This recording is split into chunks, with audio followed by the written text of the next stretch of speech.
Okay, well, this hand is very bad and has no top end, but I'm going to keep it and we're going to draw lands and it'll be fine. Okay, so Lindy Vision. We've already got our Time Warp, so we don't need to use that as a spell. Opponent decides to play it. No! Scavenging Ooze exiles my cards from my deck. That's not fair. Well, from my graveyard. And I need them to be in my graveyard so that I can regrowth them.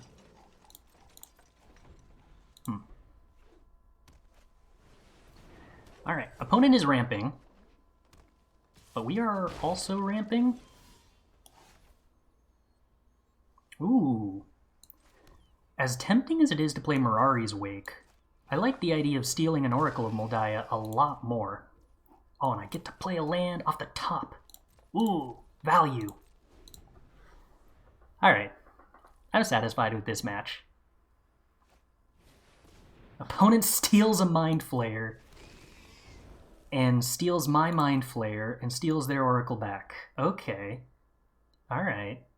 I see. We're doing it like that today.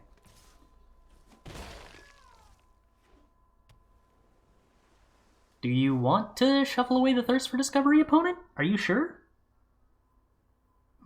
Okay. Sky Sovereign. So 6, 10. Puts us to 4. No creatures in any graveyards. I take that to mean I can Mirari's Wake here.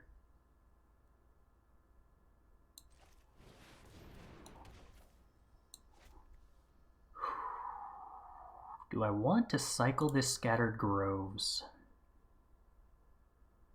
Probably.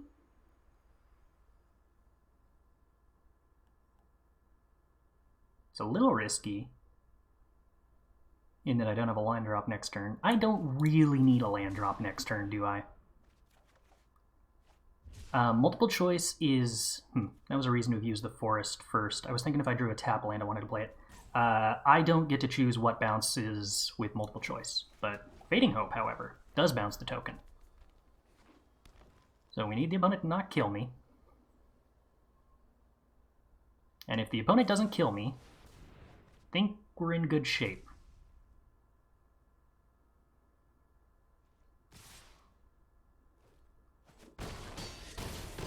Okay, deck. Oh, please, no! Sword of Body and Mind? Come on. Okay, Kogla solves that problem rather neatly, doesn't it? Okay. Fading Hope the Mind Flayer. Get a Mind Flayer. Oh, I don't get the Oracle back? Huh, okay. I didn't know that was how that worked. That's a bummer. Alright, Kogla fights Scavenging Ooze. Then we're going to take an extra turn.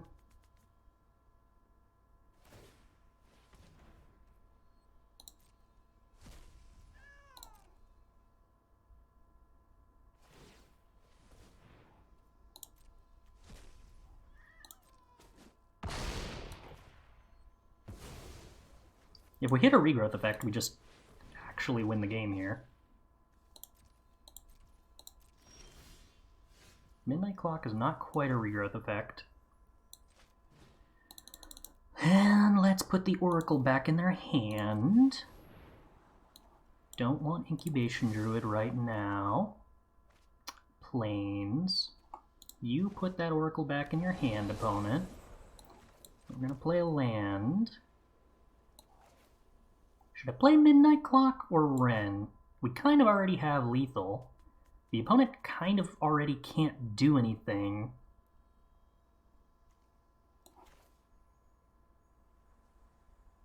I'm going to go with, I guess, this doesn't actually matter.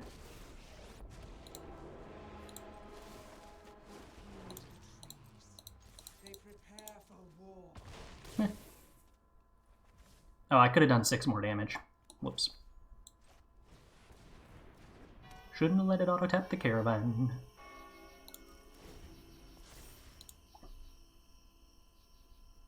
Yeah, playing both does work. I forgot I was allowed to do that. I guess playing Ren means that I don't get to put 2 counters on the midnight clock is a difference there. But that's probably okay.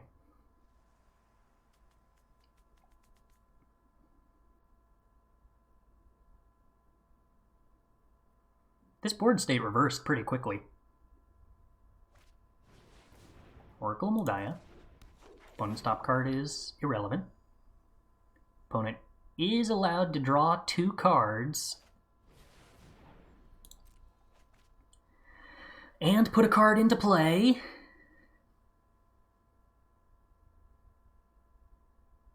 What's... Oh, we saw the card that they drew. It was an island. Okay. So... 2 blockers. Oh, opponent getting so much value off the top of their deck.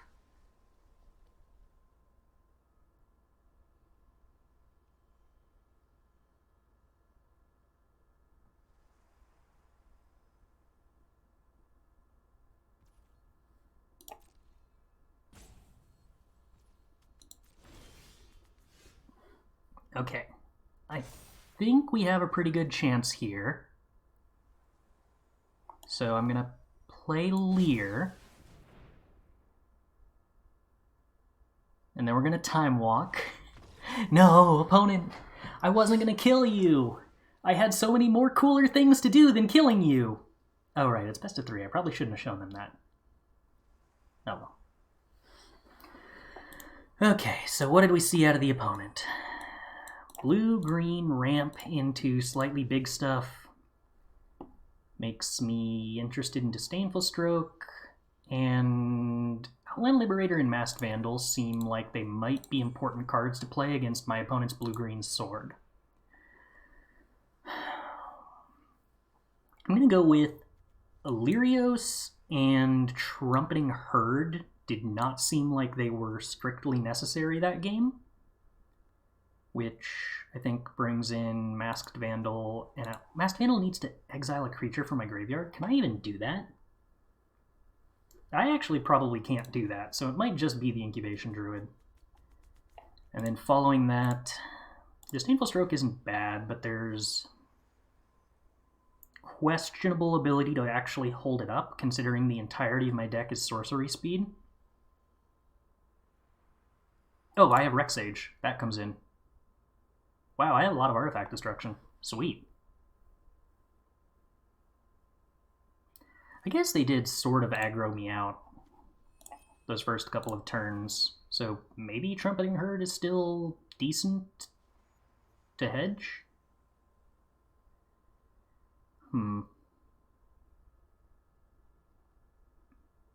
Is it better than Garruk?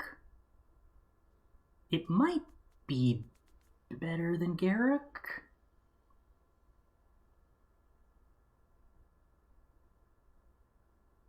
I think it might be better than Garruk.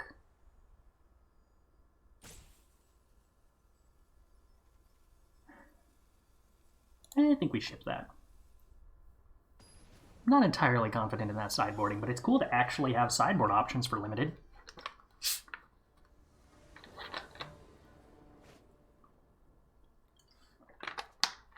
Unfortunately, this hand of good cards does not include lands, which frequently happens when you have hands that have too many good cards.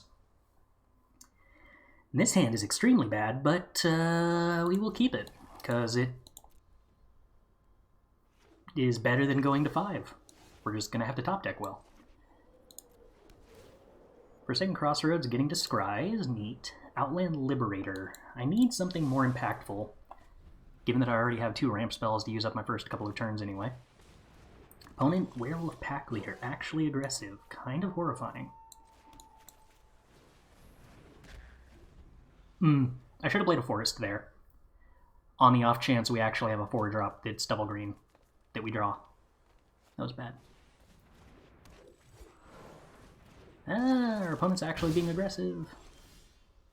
Salundi Vision, huh?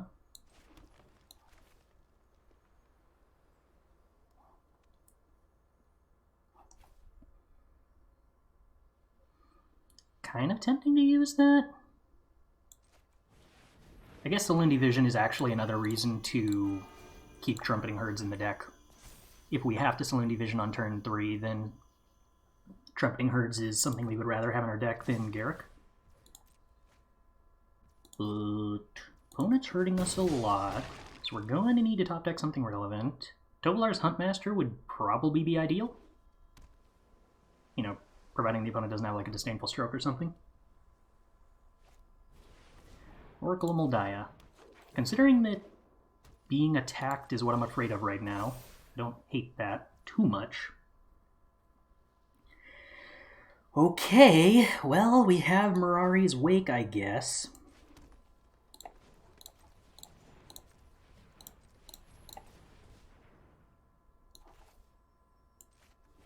So I have lots of mana next turn. Just gonna really hope we have something to do with that.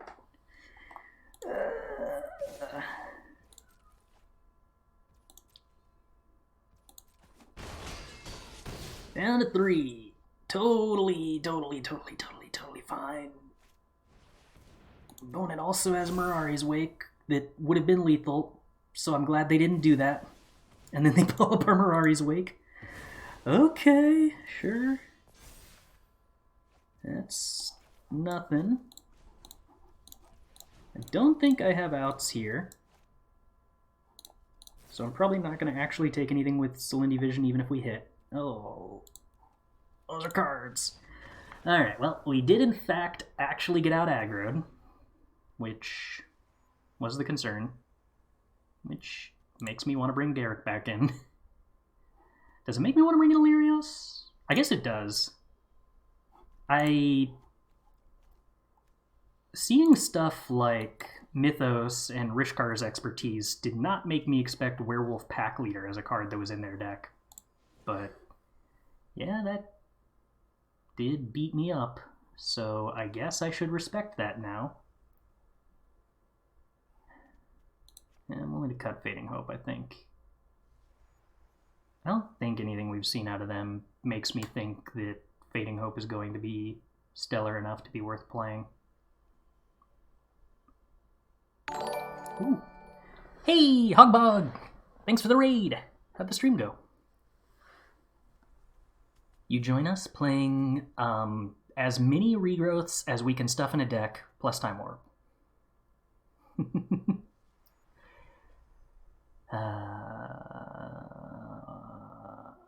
What did we board into? Oh, all the naturalize effects. Right.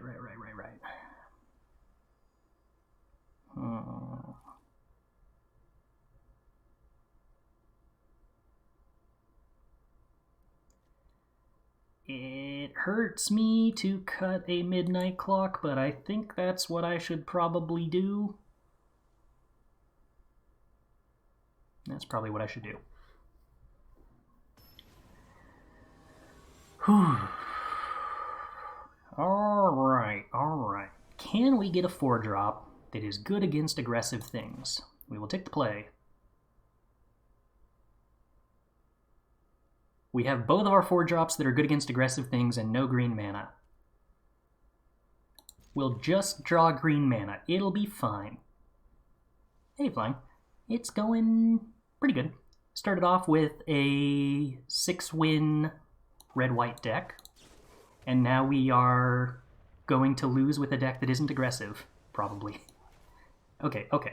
Green source. That's good. That's good. Wait, if we just get to go like Trumpeting Herd, Garruk, Time Warp, does that make us the aggressive deck? Oh. Still kind of awkward that we can't play this stuff out on curve, really, but...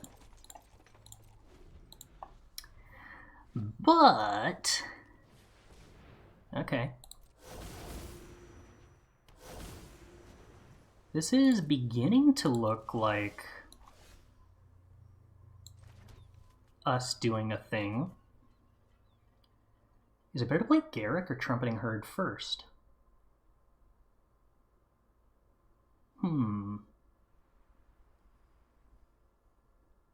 Both attack with Cultivator's Caravan. Playing Garrick earlier lets us attack with Cultivator's... Or, well, start pumping up Garrick to get a second beast out of it sooner? Is that good?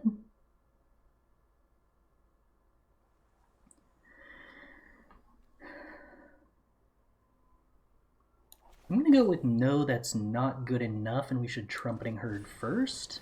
I'm actually really uncertain where the pros and cons of this line are.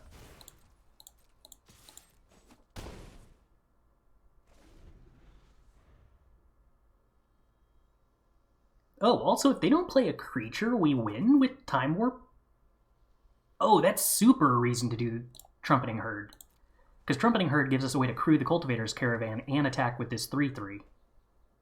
I guess Garrick would too. We would just down tick it again and kill the Garrick, so that actually still doesn't make a difference. But yeah, they just like tap out for some 5 mana Hour of Promise. We just win. Howdy, Broken Bats. How goes it? Oh, I need to like unsub from the Cardboard Live thing.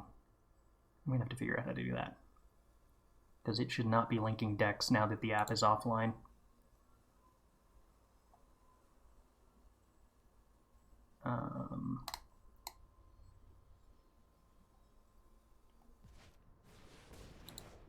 No, my Cultivator's Caravan. I'll figure that out later.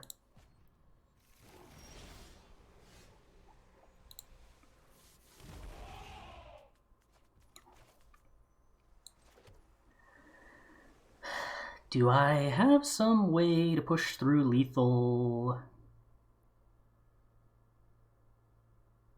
If I draw a land here on my next turn, I do 3 damage now, put them to 12. If I draw an untapped land next turn, play Garrick and uptick Garrick, and then activate Guardian Idol, I put them to 1? So no. I don't think I Time Warp.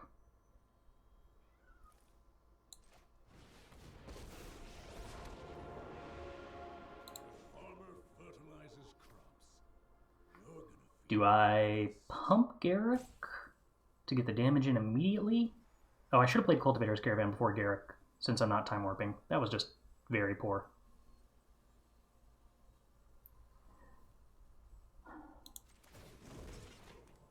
I think we uptick with Garrick to get the more damage in now.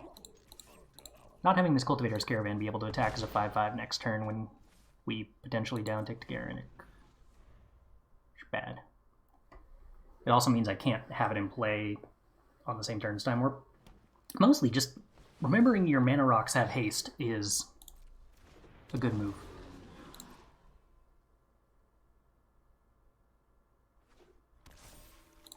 Alright. Luckily, Ulvenwald Hydra should just be lethal for us.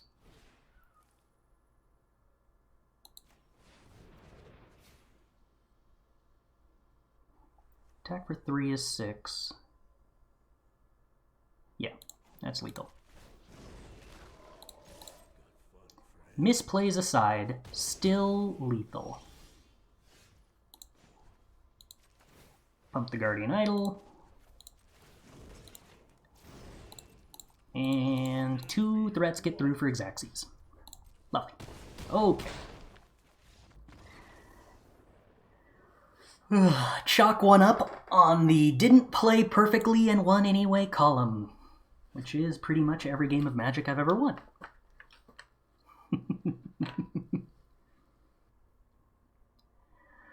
Okay, ramp spell into Trumpeting Herds. That is pretty much the ideal. So how aggroed do we get? And here's the other question. Do I risk playing the Incubation Druid, which is vulnerable to removal spells because it can block Cursebound Witch and gain me a life? I have no 3-drop if this goes south.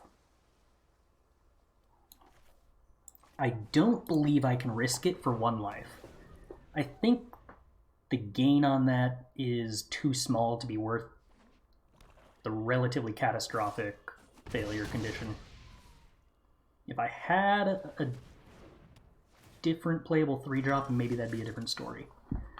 Mirari's Wake is interesting. Let's hide the fact that we care about our white mana.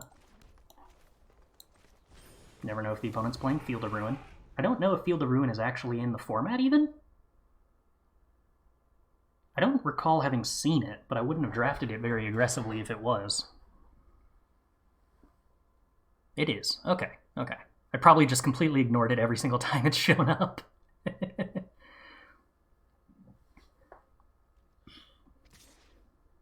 Scrappy Scrounger in. I don't think I want to make this block because I'm probably playing Mirari's Wake here, and having a 4/4 block it is just much better. Okay, Lurrus is not scary when the opponent doesn't have a graveyard. Our health is looking okay. Sphinx's Revelation for 1 billion also helps our life total a lot. That's cool. Opponent doesn't have great attacks. Fatal Push against 4/4 is pretty good. I would like to prevent the maximum amount of damage, although I am aware that you get to just replay the Scrapheap Scrounger.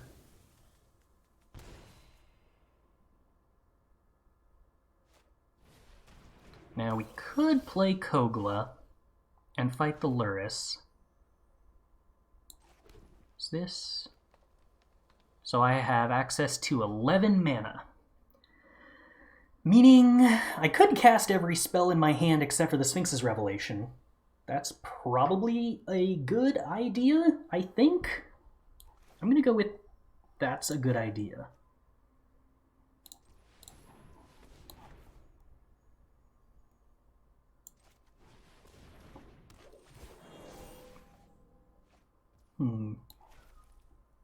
Dryad Dreamseeker versus Incubation Druid.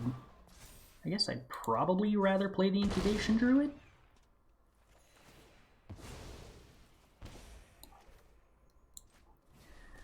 Alright, opponent, please don't kill me. I am just a tiny, weak little green deck. Mercy, please.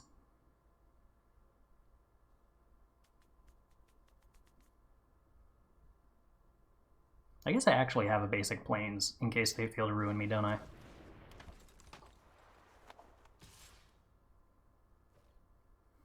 Opponent, you may have your card. Actually, wait. Let's block with 4/4. I care about that the least. You may even do 1 damage to me. I'm generous.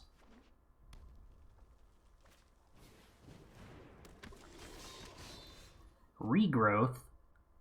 Oh, man.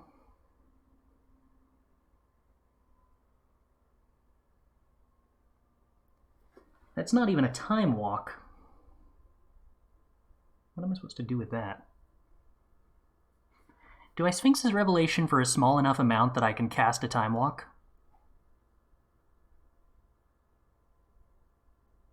5, 11, 12, 13, 14, 15. So I could Sphinx's Revelation for 10 and still cast a time walk if I draw an untapped blue source? You know what? I think that that's reasonable. No, wait. For 7. Right? No. 3, so 8, 10. No, I can Sphinx's Revelation for 10 and have no mana left. So I could Sphinx's Revelation for 5 and... No, for 7. Yes, for 7. I don't know. Let's just draw 10 cards. Didn't draw a time walk, so I guess drawing 10 was correct. Let's play a Forest and a Greenseeker. Was debating if I wanted to scry. We attack, we kill Bastion of Remembrance. Opponent needs to do 17 damage to us, which we're hoping is difficult. We have Solindy Vision, 16 cards left in our deck. We have 2 Regrowth effects. and a Scattered Groves. So there is a somewhat decent chance we can find a Time Warp next turn. I would say that it is approaching 50% chance. If we don't find Time Warp, then things get tricky. I don't know how we win if we don't find Time Warp. Oh, okay. Phyrexian Obliterator is actually kind of a problem, maybe? You know what? I don't need you drawing cards on it. We also probably have enough mana to crack the clock. I don't think so, because we're actually super limited on our blue pips. Okay, Dryad Dreamseeker. What do we have on top? A Leer. Huh, interesting. I do want that Leer, but I don't want it yet. Oh, wait. No, let's scry first. Blue. Leer to the bottom. Salundi Vision. Time Warp? Time Warp! Okay.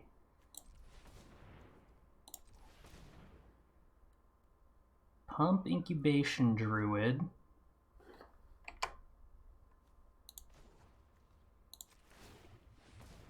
Yeah, pay for that using all green mana, so if they remove it in response, I can still float 5 blue. Or, well, double blue.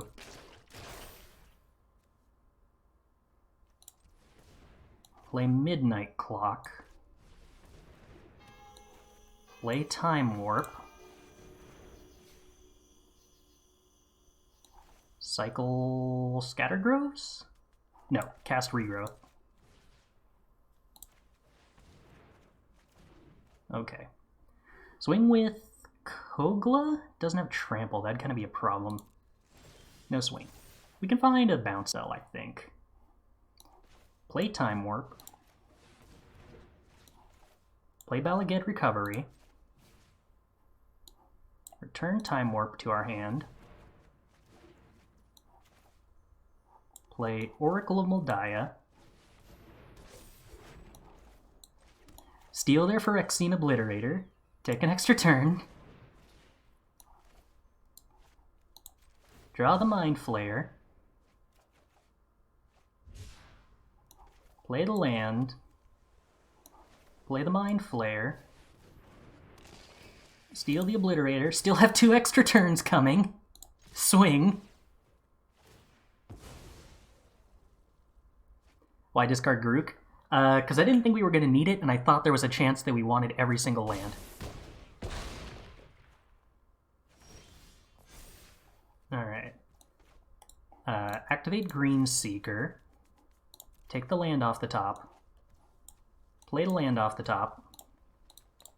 Play the land out of hand. Put a counter on Midnight Clock. Put a counter on Midnight Clock. Put a counter on Midnight Clock. Put a counter on Midnight Clock. Put a counter on Midnight Clock. Put a counter on Midnight Clock. Put a counter on Midnight Clock.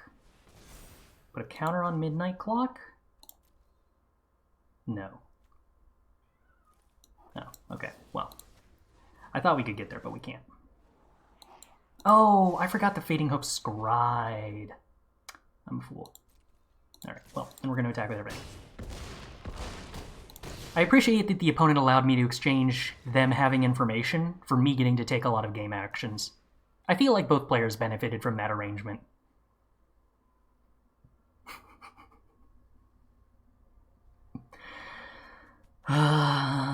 Okay. Opponent on black-red aristocrats, apparently. Of possible use, Plex? Blex.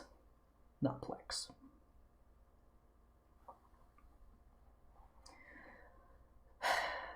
We don't really have bad cards to take out, so I could cut Midnight Clock in exchange for Blex or Masked Vandal, possibly. I just don't have that many creatures that die, so I feel very uncomfortable trying to make Masked Vandal work.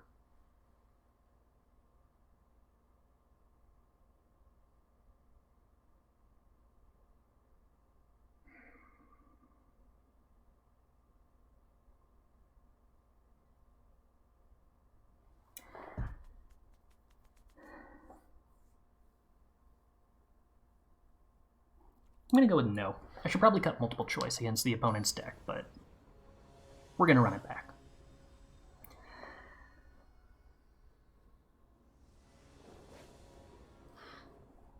Five lands, Sphinx's Revelation Leer is probably not a keep because it doesn't even have double green.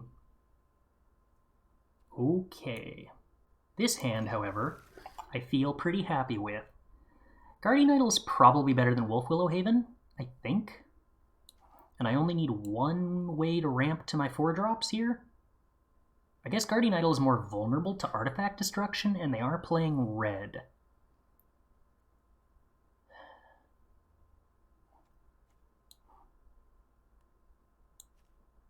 I'm going to choose to play around artifact destruction here, even though Guardian Idol is probably slightly better against aggressive decks. Wolf Willow Haven also can turn into a 2-2, so it's not like it's crazy different.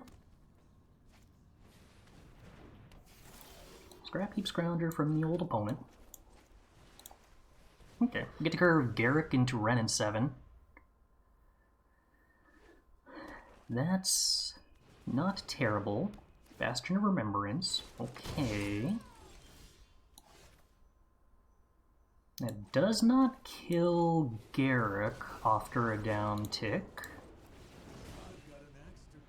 So I can block Scrap Heap Scrounger. They don't have another creature in the graveyard yet.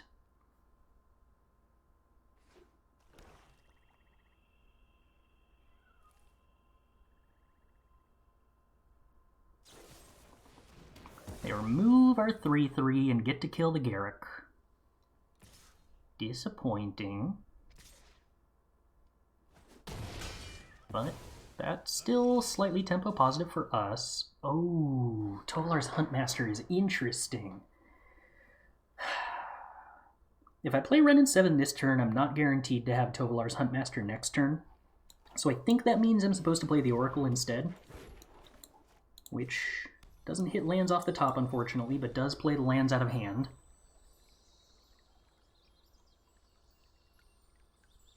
Tempts them pretty hard to kill the Oracle if they can do that.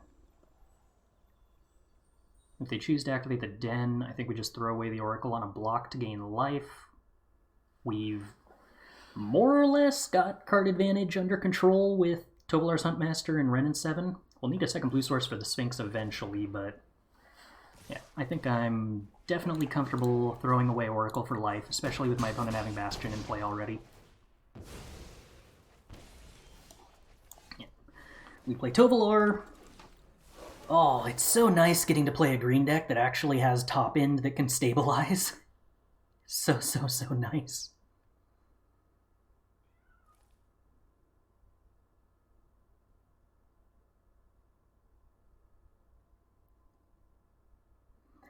I wonder under what... Tovolar's Huntmaster, no! Well, I was going to ask under what conditions do we uptick Wrenn and 7 next turn instead of down-ticking it.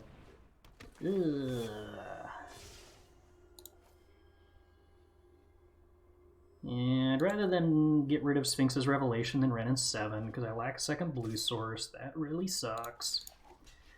This is actually not a super great spot for me to be in, is it?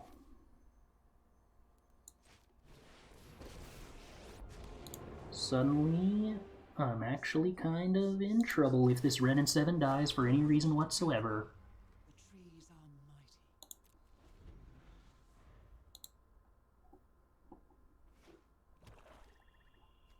mighty. Only upticks for one? Only upticks for one.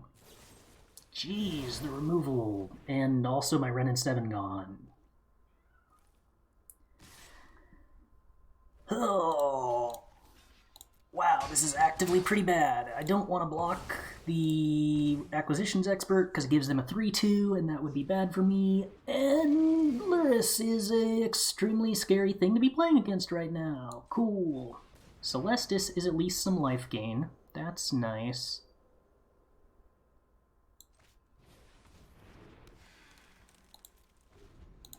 Green Seeker doesn't block terribly here, at least. So they can bring back Scrap Heap Scrounger.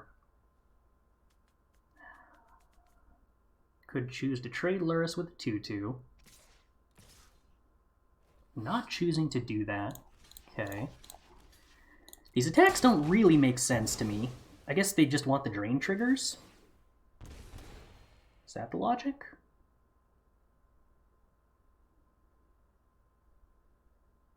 Maybe they don't have anything better to do. Let me play the Scrap Heap anyway.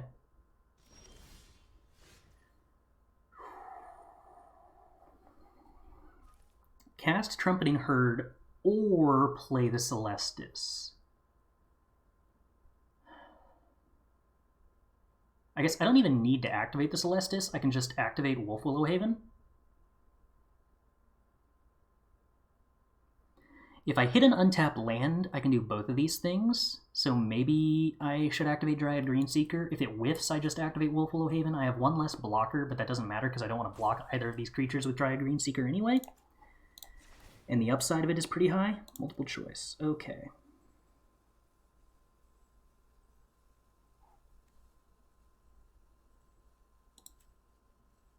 Yeah, I think I just want to make the 2-2. I think getting the land with... Oh, no, hold on. This actually wasn't great. Because now they get to Acquisitions Expert away the Trumpeting Herd.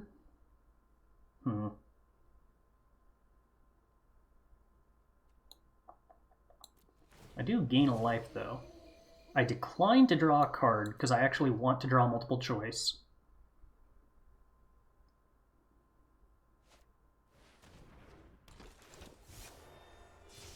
I don't know. This is gaining one life but losing the Trumpeting Herd. That might be correct. It's kind of close.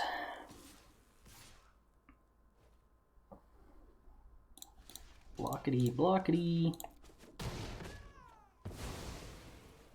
Lose some lifety.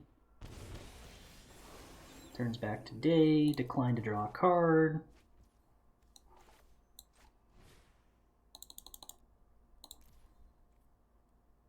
Alright. Do I want an Illyrios? No, I need something more impactful than that. Mind Flayer. That's impactful. It's not actually because they replay the Acquisitions Expert, so I'm not getting this card in. Well, when I do the Dryad Greenseeker, it doesn't make a difference. But I could theoretically draw land with Dryad Greenseeker in response to the Acquisitions Expert. Come on, Dryad Greenseeker. You can do it. Ah, that's a bummer.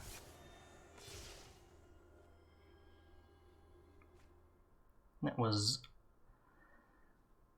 really a bummer. Immersturm Predator is a pretty huge problem. Mind Flayer really would have been a good answer to that.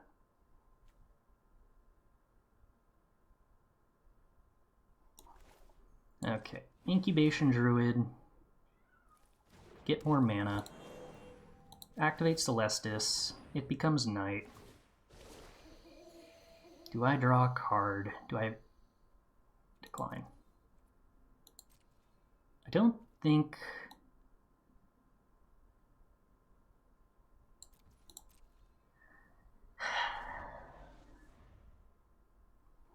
Did I want to wait until my opponent... Oh, no, I can't wait. I keep forgetting Celestis has to be activated at sorcery speed. So it was correct to do it then, because I can't do it on my opponent's turn after Immersturm Predator attacks.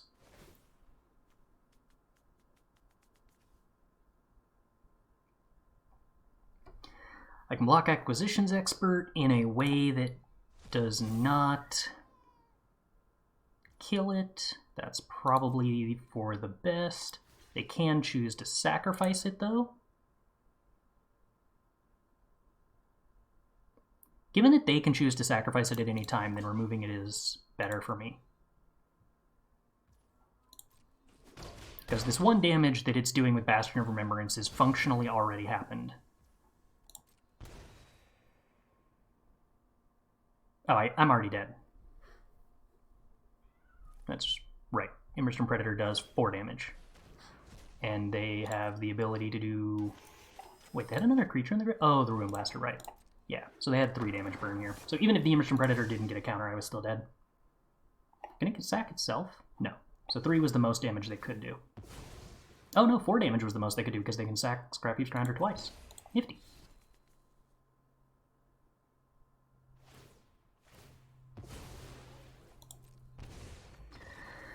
Huh. The Acquisitions Expert plus Luris kind of just utterly destroyed every top deck I had, huh? Was the multiple choice just totally wrong then as a result? If all it was a 4-drop? 4-4? And the Scry 1 draw card was kind of useless? I really can't believe they beat Tovalar's Huntmaster into Wrenn and 7 because they actually had that much removal. Wild. Okay. Does that change the context of any of this? No. Not really any of it at all. Alright.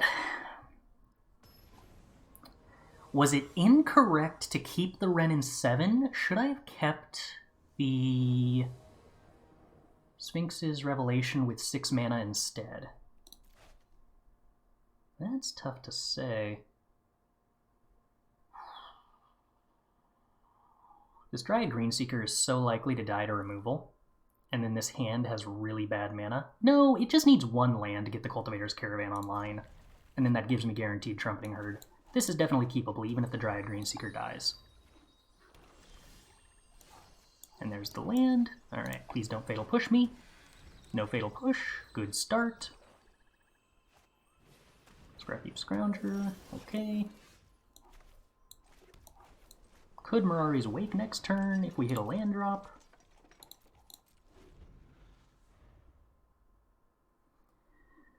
Can't really do anything about Scrap Heap Scrounger other than maybe Chump Block with Trumpeting Herd.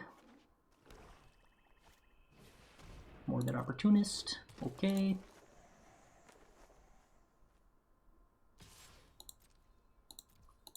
The crew on Cultivator's Caravan is indeed more than Dryad Greenseeker. Wolfwillow Haven's not good enough. Dryad Greenseeker, do you find a land? Yes, it is a Plains.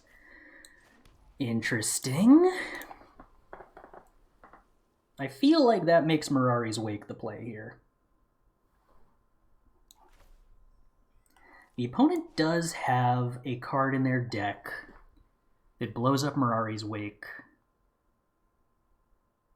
Is that worth playing around? I could play Wolfwillow Haven and Trumpeting Herd instead. I think I should probably play around that.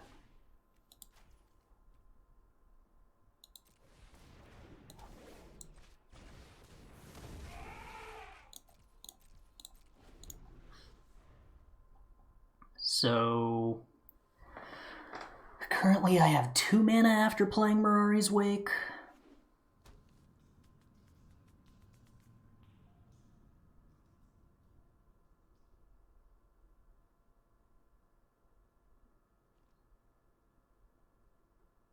I wonder if the opponent will feel tempted to use the enchantment removal if they have it on the Greenseeker to draw a card and to deny me card draw.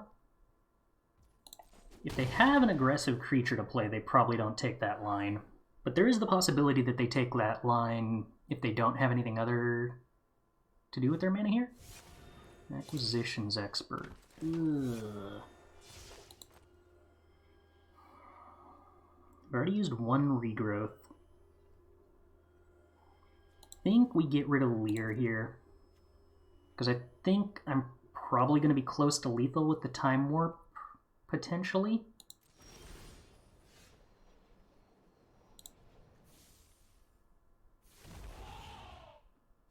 Land. Okay. So, I can attack for 8 here. if I choose to use the Time Warp. I think I should do that.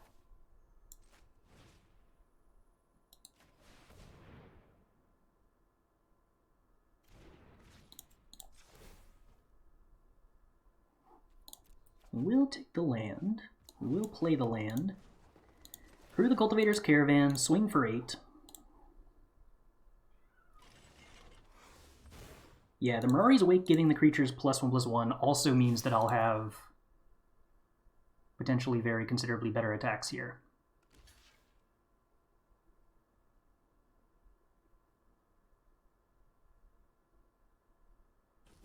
Hopefully they'll Fatal Push my Caravan, which they could do off this Morbid Opportunist draw.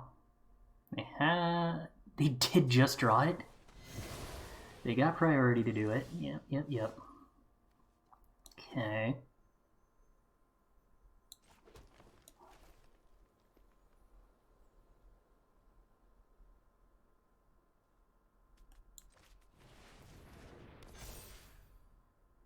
Attacking with the Dryad Greenseeker doesn't do anything, so let's see if we can hit a land.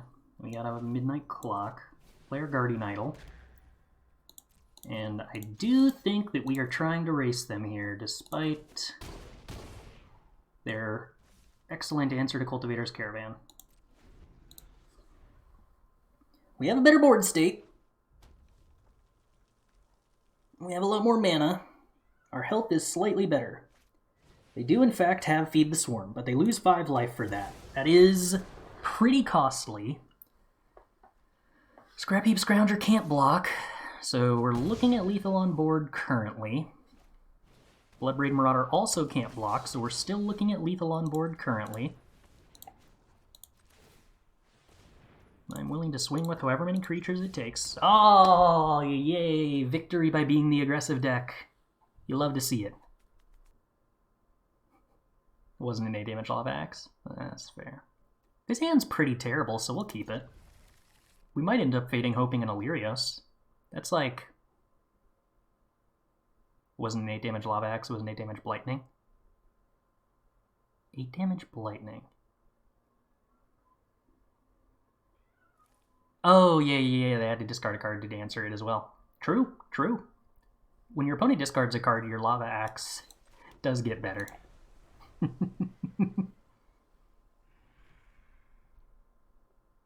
And they also spent 2 mana to answer it.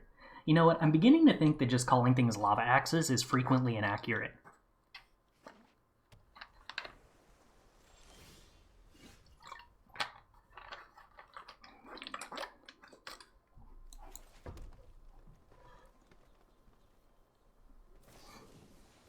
Okay. Opt I can probably handle.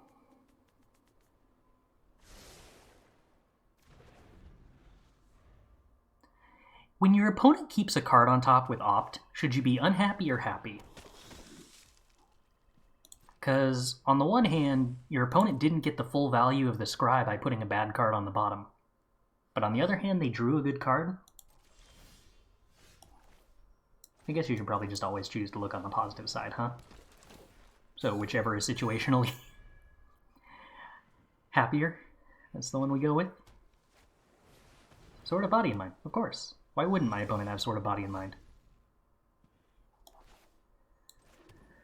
Okay, well, I'm gonna bounce a Dusk Legion Zealot, huh? Cool. That's super good use of my time. I really need my opponent to not have a black source to replay this Zealot with. Cool, now I need them to not have any land to replay that Zealot with. I don't want to land.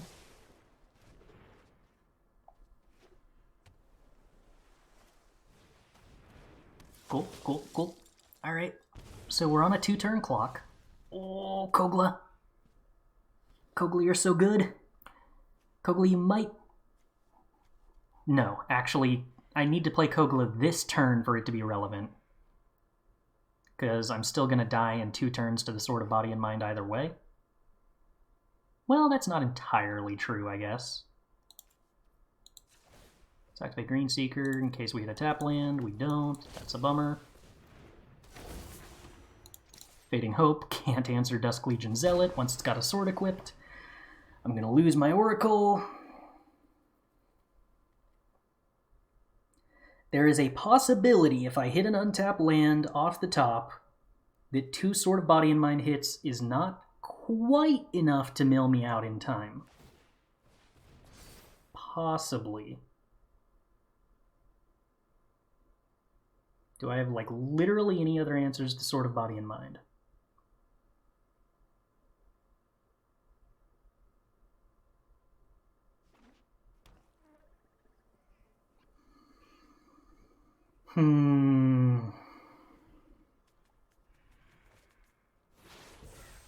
Oh, that's true. We actually have a Leer in play. They chose not to try to mill us because they're afraid of the Leer. Oh, I love it. That's such a mistake. Yay. Okay, land? No, regrowth. A bit of a bummer. So I can't really attack, but I do get to play Oracle. Alright. Not playing the Kogla, but if the opponent is like so afraid of this Leer that they don't bother using Sword of Body and Mind, then I'm sort of okay with that. Just a little bit. They try to remove the Leer. I guess I Fading Hope in response.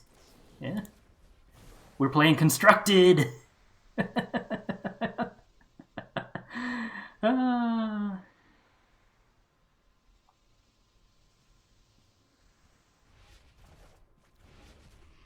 now we're basically back to where we were before, because I still don't have the ability to answer this Kogla, or play this Kogla and swing in time. And also the opponent has like a billion cards.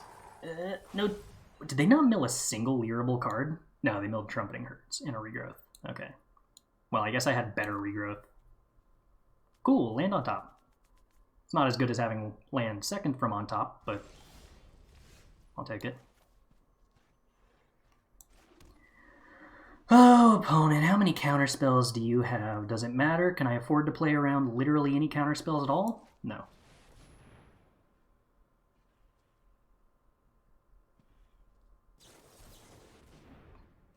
Cool. Alright. Here we are in lose to 1 Sword of Body and Mind land. It's nice to be here again.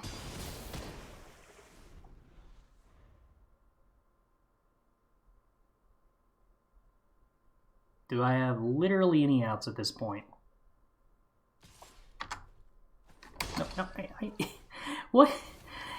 What's the point of hitting full control if it removes full control because you can't do anything?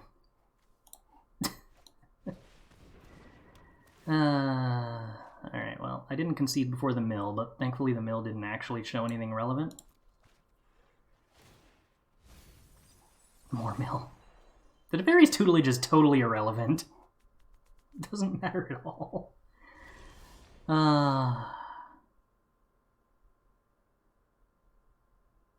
Yeah, okay. Yes, my opponent played 1 creature in their Sword of Body and Mind deck, and I couldn't beat that. This continues to be why I'm not sure that blue-green is a playable color combination. Okay, we get to play Masked Vandal, Outland Liberator, and Reclamation Sage. Is that going too deep? Who cares? Fading Hope and Illyrios can get cut. And what else do we have that's supposed to be anti-aggressive? I guess there was theoretically a turn where we could have drawn multiple choice there at the end. To bounce? No, they had a wolf token.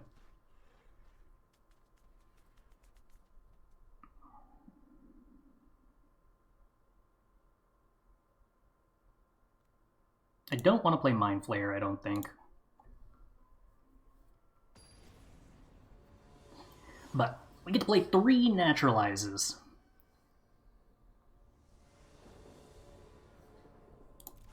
I'm not particularly worried about any other win condition besides the sword, because other win conditions are slow and interactable. I would like to draw a 2-mana ramp spell, given our hand is 4 lands and 3 4-drops, and we drew a 2-mana ramp spell. Oh, Having Magic love you is very nice. Which do we start with? Once again, Trumpeting Herd versus Garruk Unleashed is a difficult decision.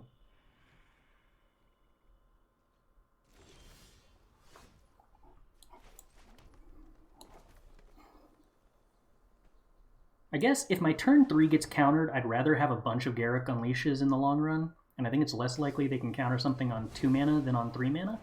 But Memory Lapse is in the format. So, there you go. Teferi's Tutelage. They get to mill the Garruk. I don't really care. I've got a Trumpeting Herds, so that's still fine.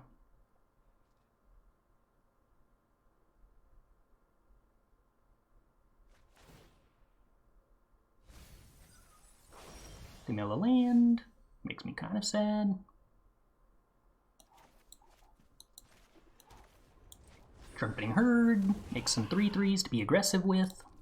Hopefully next turn they play some dumb creature that gets bounced by multiple choice. Oh, my Kugla. I guess I wouldn't have wanted to draw that when I'm stuck on 5 mana. Come on, opponent, you can do it. Play some dumb creature that doesn't do anything.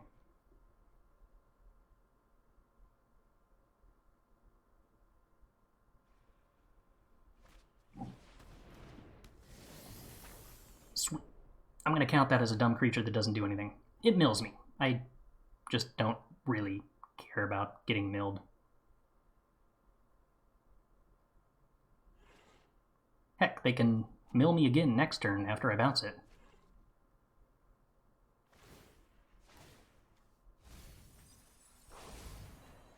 Kinda wanted those lands. Maybe it'll be fine.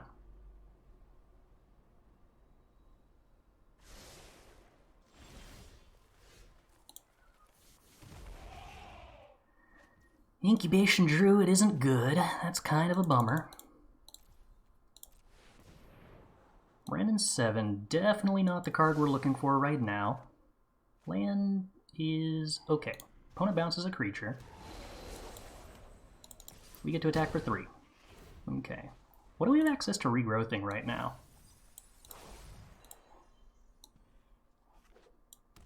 We can regrowth a Rex Sage. That seems cool.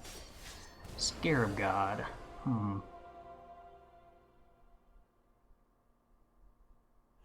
So after a regrowth, I have 5 mana.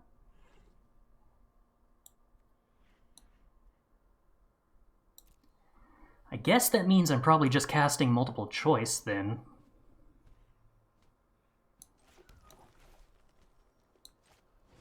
Because I don't really want them to have a Scarab God in play.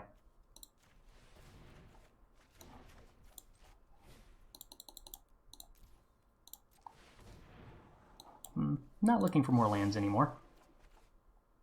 Not really looking for Celestis either, but what you gonna do? Alright, opponent. You're down to 7. Considering my curve out so far, I'm slightly impressed at how much life they've managed to not lose. I guess curving out Memory Lapse is good. 15 cards in library. We have not yet milled Time Walk or Mirari's Wake. Skittering Surveyor, Land Drop, Champion of Wits, block. Currently, opponent's going to 1. Draws 5 cards next turn. Mills us for 4 here. Okay, well, actually we do have to top deck something because currently we die. I need a way to interact with Teferi's Tutelage to take an extra turn, to pump a creature by 1, or to remove a blocker.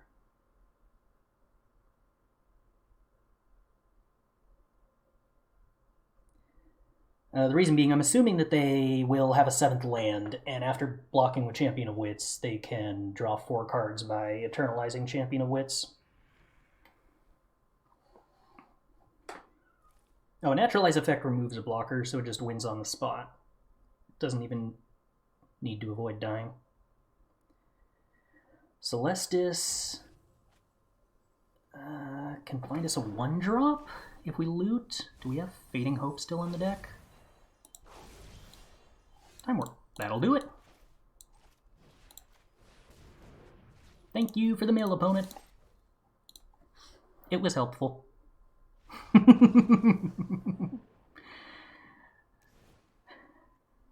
You'll love to see it. So...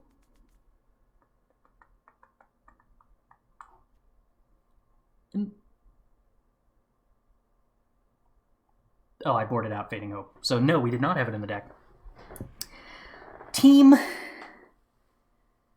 what do we think about Thassa's Oracle against the mill deck? I mean, it's probably not good, right?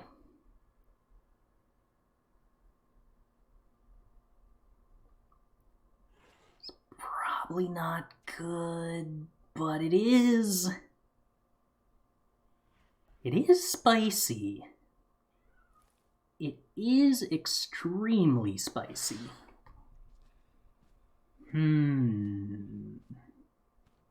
We also have 2 regrowth effects if it gets milled. I think maybe it's actually a good idea. Might actually be, for realsies, a good idea. The question is, what do we cut for it?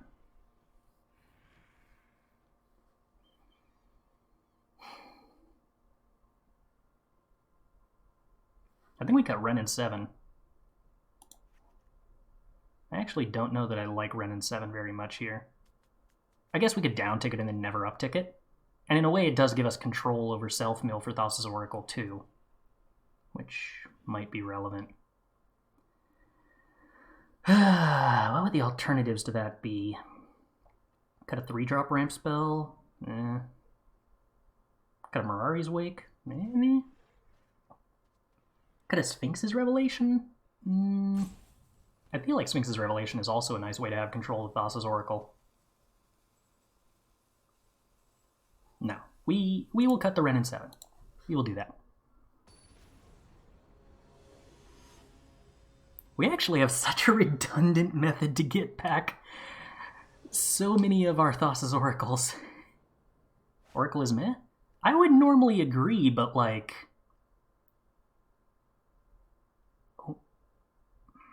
Depending on how much they mill us... They have to burst mill to get you to 0? Yeah, but I mean...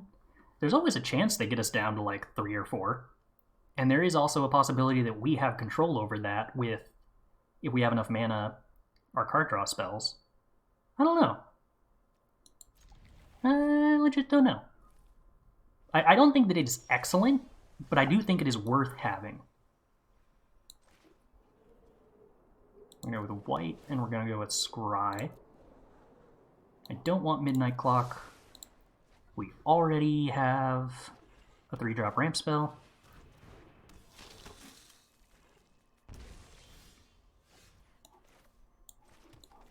Try Green Seekers, nice to have.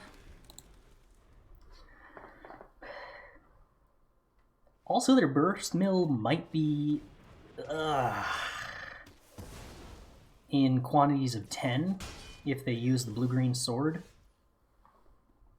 I just have to accept losing the Balaged recovery here, I think. That's a bummer, because I don't want to lose the Cultivator's Caravan. Oh, that Elspeth Nightmare also exiles our graveyard of creatures to fuel the Masked Vandal. Not of whatever the next mill is, but... That's just pretty brutal 2-for-1 here.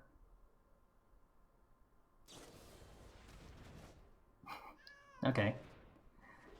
Geist Wave bouncing your own permanents. That is actually really... I think they probably should have done it to Elspeth's Nightmare, if anything, since they knew about the Masked Vandal already.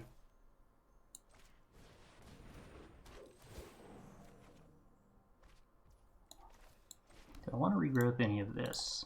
No, not really. Do I want to Masked Vandal anything? No, not really. I could have Masked Vandal the Nightmare, but then I don't have Masked Vandal. And I think I want to hold on to Masked Vandal to answer either a sword or a Teferi's Tutelage. Thief of Sandy is annoying. It's actually kind of hard for me to answer super effectively.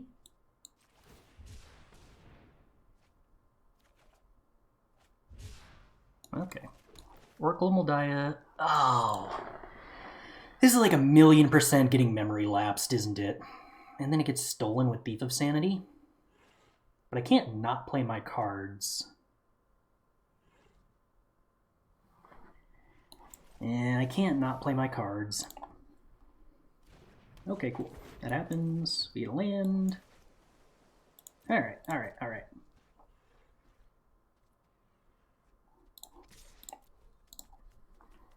I'm willing to make this trade.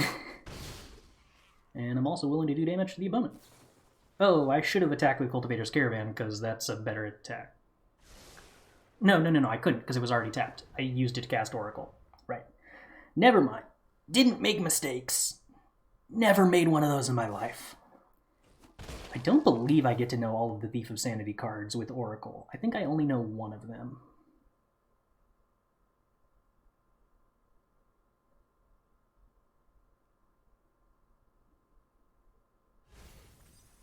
They didn't take a Leer. Wow.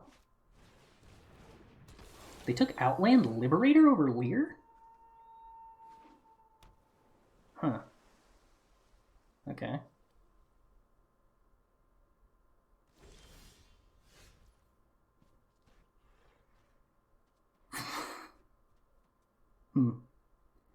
Well, the Outland Liberator looks better now. It is good against Mirari's Wake.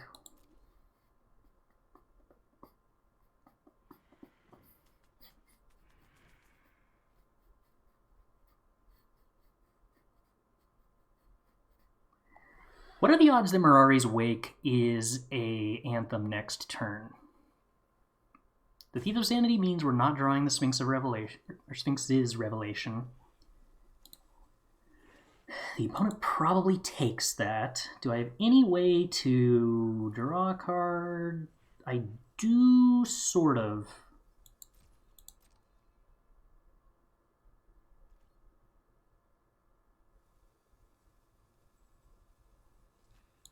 If the opponent chooses to trade with the Llanowar Visionary, I can regrowth the Llanowar Visionary back to draw a card.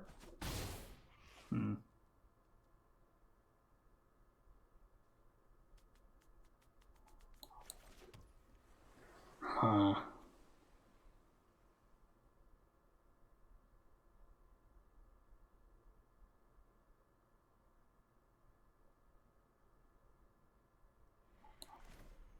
Still gotta play the Mirari's Wake, because I don't want the Outland Liberator to not flip.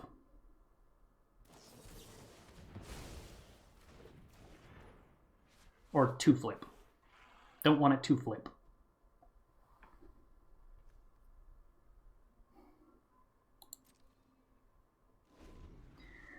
I wonder if I'm supposed to be sandbagging this Masked Vandal? Oh, I super should have played the Mirari's Wake pre-combat, because if it did resolve, I could crew Caravan and attack with Caravan off of the Oracle before they could blow it up with the Outland Liberator. That was a mistake.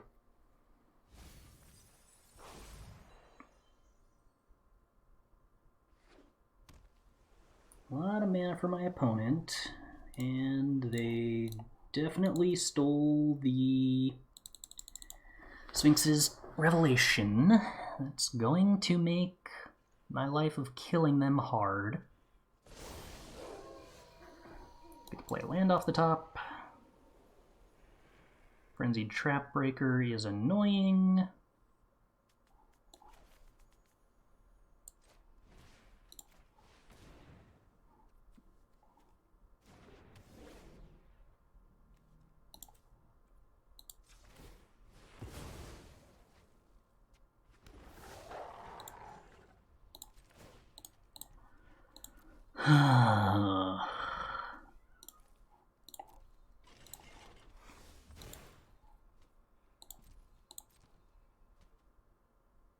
Inconveniently, the opponent's probably not going to draw any cards until the end of my turn, so I can't use the Regrowth now.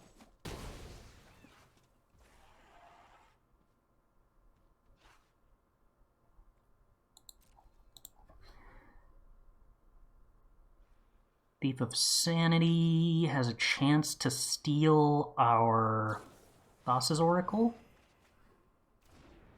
So there's a good possibility we will never be able to cast it or regrowth it. But on the off chance they decide to mill it, wait. Oh, shoot. Activating Wolf Willow Haven wasn't a spell, so it didn't flip back.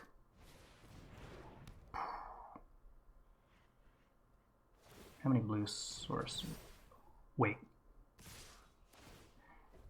If they don't have a counter spell, and if the Thief of Sanity doesn't hit the Thassa's Oracle, I mean, I'm asking for a lot here, but I think they mill us down to Thassa's Oracle. Please. Yes, Thassa's Oracle! We're gonna draw a card! Okay, okay! No counterspell one time, opponent! Come on. Come on. I need this victory in my life. I guess they also need to not have a removal spell.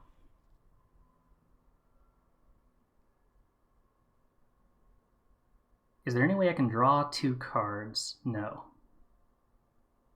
So I do still lose to Thassa's Oracle. Can I play Sullen Division as a land and draw 1 card?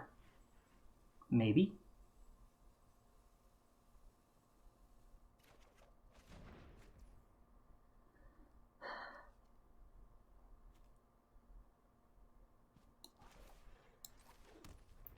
Does this count my... They fixed this bug, right? This no longer counts as devotion for 1?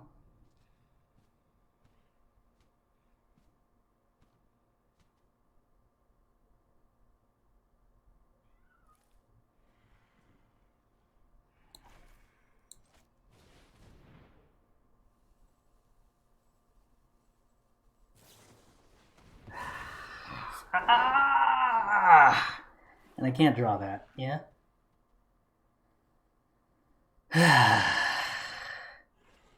Too much to ask the opponent to not have everything one time? Too much to ask the opponent to not have everything one time. Boo!